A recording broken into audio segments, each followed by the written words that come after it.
സംസ്ഥാനത്ത് സ്വർണ്ണവിലയിൽ വീണ്ടും നേരിയ വർധന വന്നിരിക്കുകയാണ്. 120 രൂപ വർദ്ധിച്ച് ഒരു പവൻ സ്വർണത്തിന്റെ വില 70,120 രൂപയായി. ഗ്രാമിന് 15 രൂപയാണ് കൂടിയത്. 8,765 രൂപയാണ് 1 ഗ്രാം സ്വർണത്തിന്റെ വില. ഗ്രാമിന് 295 രൂപയും പവന് 2,360 രൂപയും കുറഞ്ഞിരുന്നു. ഇന്ത്യ പാക് വെടിനിർത്തൽ, US ചൈന വ്യാപാരം എന്നിവയുടെ പശ്ചാത്തലത്തിലായിരുന്നു സ്വർണ്ണവിലയിലെ ഈ വീഴ്ചകൾ. ഇന്ത്യക്കാരുടെ സ്വർണ്ണഭ്രമം വളരെ പേരുകേട്ടതാണ്. അത് ഇന്നോ ഇന്നലെയോ തുടങ്ങിയതല്ല എന്ന് പ്രത്യേകം ഓർക്കണം.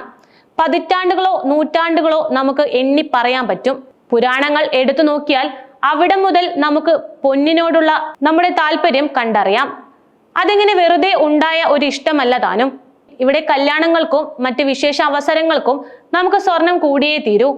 എന്നാൽ പണ്ടത്തെ കാലമല്ല ഇതെന്ന് എല്ലാവർക്കും അറിയാമല്ലോ. അതിന്റെ ഏറ്റവും വലിയ ഉദാഹരണമാണ് സ്വർണ്ണവിലയിൽ ഉണ്ടായിരിക്കുന്ന മാറ്റം. കഴിഞ്ഞ 1-2 വർഷങ്ങൾക്ക് ഇടയിൽ വന്ന മാറ്റം പോലും അത്രയും വലുതാണ്.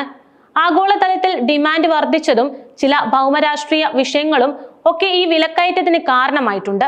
നിലവിലെ സ്ഥിതി പരിശോധിച്ചാൽ സ്വർണത്തിന്റെ വില വളരെ ഉയരത്തിലാണ്.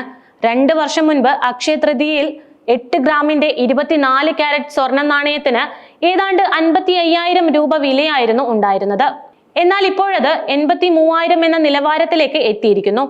കണക്കുകൾ പരിശോധിച്ചാൽ ഏകദേശം 30% വില വർധന ഉണ്ടായെന്ന് തന്നെ സാരം. ഇത് പക്ഷേ സ്വർണത്തിന്റെ ഡിമാൻഡിൽ ഒരു തരത്തിലുള്ള കുറവും ഉണ്ടാക്കിയിട്ടില്ല എന്നതാണ് പ്രത്യേകം ഓർക്കേണ്ട കാര്യം. എന്തെന്നാൽ ഇത്രയും വില കൂടിയ വിലയിലും ആഭരണങ്ങളായും അല്ലാതെയും സ്വർണം വലിയ രീതിയിൽ വിറ്റഴിയുന്നുണ്ട്. എന്നാൽ ഇന്ത്യക്കാരുടെ വാങ്ങൽ രീതികളിൽ മാത്രം ചെറിയൊരു മാറ്റം ഉണ്ടായിരിക്കുന്നു. അത് പക്ഷെ പലരും ശ്രദ്ധിച്ചു കാണാൻ ഇടയില്ല. പഴയത് കൊടുത്ത് പുതിയത് വാങ്ങുന്ന രീതിയാണത്.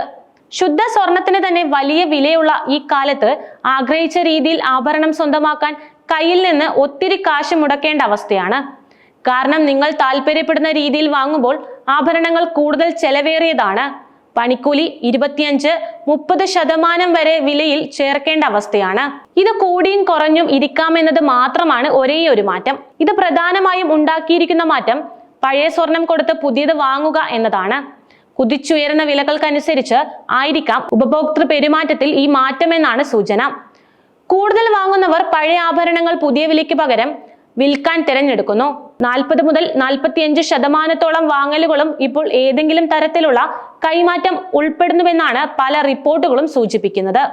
അക്ഷയ തൃതീയ പോലുള്ള ദിനങ്ങൾ പോലും കണക്കിലെടുക്കാതെ സ്വർണ്ണവില കുറയുന്നത് കാത്തിരിക്കുന്നവരാണ് ഭൂരിഭാഗം സ്ത്രീകളും.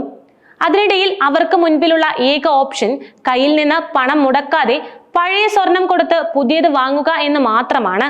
അത് തന്നെ കുറഞ്ഞ വിലയിലുള്ളവയാണ് കൂടുതലായും സ്ത്രീകൾ തിരഞ്ഞെടുക്കുന്നതും. പലരുടെയും കയ്യിൽ ഒരുമിച്ച് മുടക്കാൻ പണം ഉണ്ടാവില്ല എന്നതാണ് പഴയ സ്വർണം മാറ്റി പുതിയത് വാങ്ങാൻ പ്രേരിപ്പിക്കുന്ന ഘടകം.